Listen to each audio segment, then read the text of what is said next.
Sixers Sickos Collection Flash Sale. Everything's discounted for 48 hours. Snapbacks are down to $19.99. The hoodies are $29.99. The t-shirts are down to $15.99. Massive discounts. RunItBackPhillyShop.com. Link is in the description. Only for 48 hours. All right, man, let's get down to business. First of all, who made this?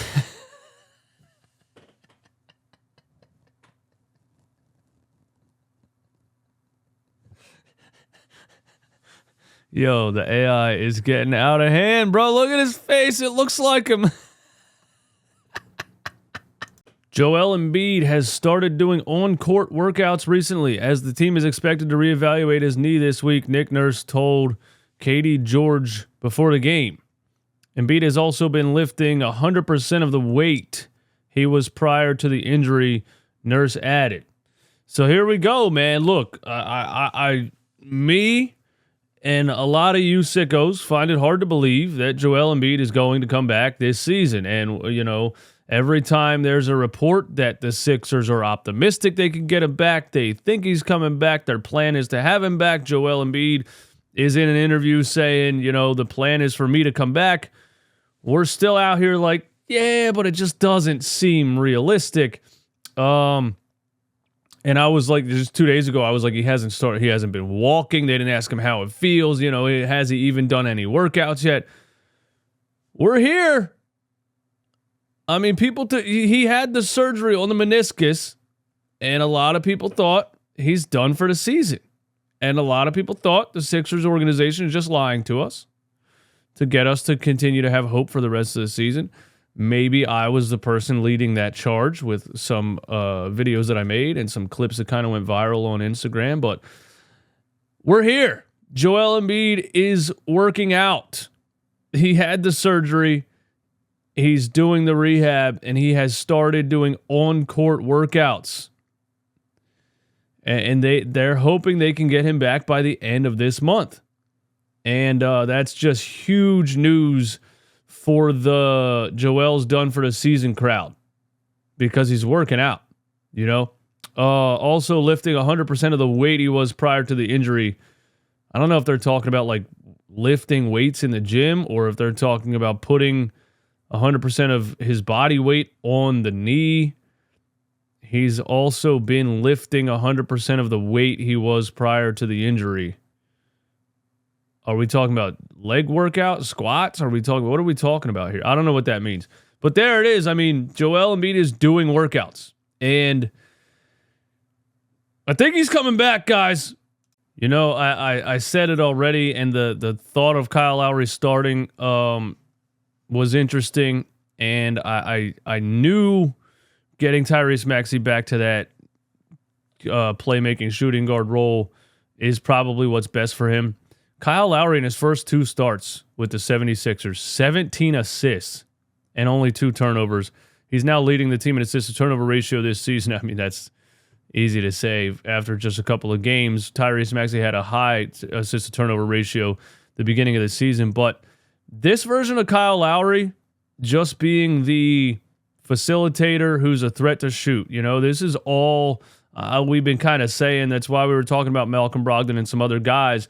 It's the perfect. It really is, and maybe I'm overhyping this too early. You know, let me know if I'm overreacting. But for Tyrese Maxey to have a point guard on the floor with him, it has to be somebody that's not going to take the ball away from Tyrese. You know, the James Harden thing was the James Harden thing. James is a great facilitator, but James Harden's also going out there and trying to get 30 points or whatever. You know what I mean?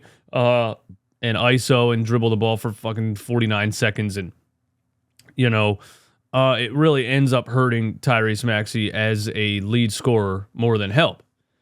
This is the first time he's had a pass-first point guard on the floor next to him. And it's exactly what he needs. And it gives me Eric Snow, Allen Iverson vibes. I absolutely love it.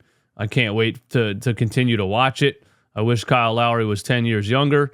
But these are the kind of guys you need on the floor with Tyrese Maxey. You don't want someone that's going to take shots away from him, but you want someone that can spread the floor who's a threat to shoot, you know? And really, like, when's the last time the Sixers had a pass-first point guard on the floor? You know? When's the last time they had a pass-first point guard on the floor? who could spread the floor, who was a threat to shoot from three, forcing the defense to spread the floor. Yeah, Ben Simmons was a pass-first point guard, but, turns out I was right about him. He wasn't a point guard at all. James Harden is an amazing passer of a basketball, but I wouldn't call him pass-first. This is great. This is as great as it could start. And the Mavs game was another one. Now, these are two bad defenses. Let's not get crazy here, But I love it so far. Give me your thoughts in the comments. What do you think? Should Kyle Lowry start at point guard the rest of the season, even when Joel Embiid comes back, if he comes back? Josh, I got to get you on the show, man. A lot of Sixers fans, in quotes, claiming that people that have talked trash about Tobias Harris are not fans of the team. A lot of Sixers fans aren't going to like reading this, but Tobias Harris was absolutely fantastic today. 28 points, 11 for 19, 3 for 6 from 3, 5 rebounds, clutch offensive board, clutch buckets down the stretch. Needed to step up, and he did just that. Love to see it. What a win. And yeah, Tobias was great in that game. He was great the game against the Charlotte Hornets. But when are we going to catch on to the pattern here? When are we going to catch on to the pattern, bro? He's been doing this same pattern for 5 years. Why are we still falling for it? Why, when he drops a 20-piece and a 28-piece against two of the worst defenses in the league, are we jumping right back in like we have no clue what's going on? We're jumping right back in like, oh, look, Tobias is good again. He's been doing this same pattern for 5 years, bro.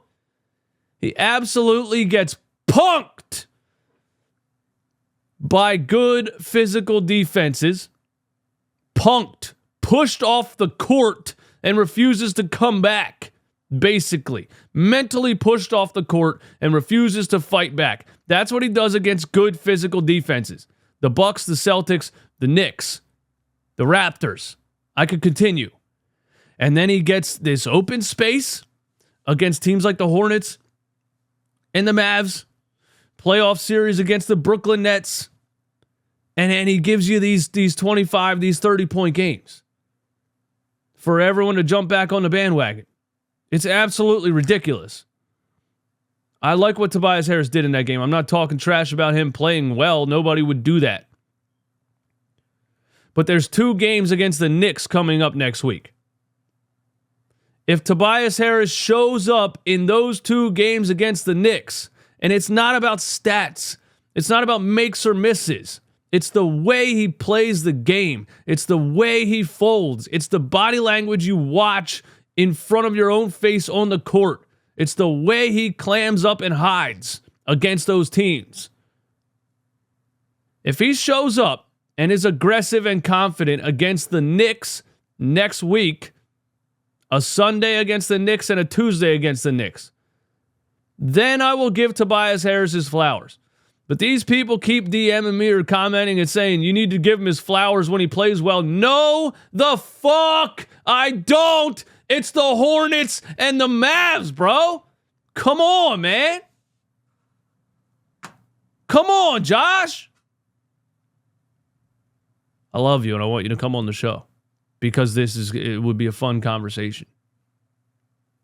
But come on, man. Also, we want to Sixers fans want Tobias Harris to play well.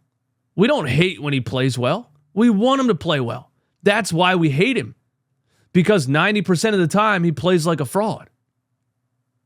Obviously.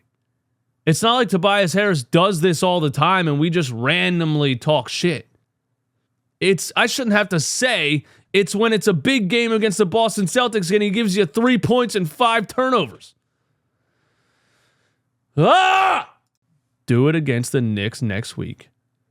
And I will fill out that Tobias Harris apology form.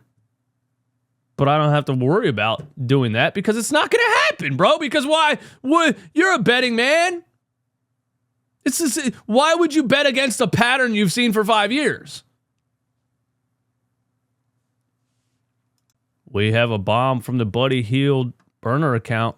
one thing is clear and two things nobody can deny. Sixers stopped losing and the Pacers stopped winning after a certain trade. Buddy Hield effect. The Sixers didn't stop losing. They lost a couple. But they're definitely not as bad as they were before the trade deadline without Joel Embiid. I am, the moves that they made at the deadline and in the buyout. Joel Embiid comes back. It was just Tyrese Maxey, Joel Embiid, and Kelly Oubre. Now it's Tyrese Maxey, Buddy Hield, Kyle Lowry, Cameron Payne, Kelly Oubre, Tobias Harris, Ricky Council, KJ Martin. Now it's looking like you got ball handlers and shooters around Joel. You got athletic wings around Joel. Tyrese Maxey becoming a solidified number one. Yeah, I said that for all those haters out there. I still don't think he's a number one. He's obviously a number one, dude. Look what these teams have to do against him every night. They got to, second half of the game, they got to start blitzing him and double teaming around screens to make him get rid of the ball because he's cooking. 17 in the first quarter yesterday. I'm ready to see this. I'm ready to see this team with Joel Embiid back. I am. Obviously, night and day difference. Good teams against bad teams, or good teams versus bad teams, or good defenses versus weak defenses. But the pieces right now that the Sixers have can be absolutely lethal if Joel Embiid's 100% when he comes back. Without him, we're still done. Everyone knows that. But that's my take, man. Y'all have a good day. I love you. Oh, and this just in. Ben Simmons has been ruled out for tomorrow's game against the Sixers. Absolute fraud, man. Just get him out of here already, man. There's no way this guy's going to be in the NBA after this contract is up. There's absolutely no way. He gives nothing to a team.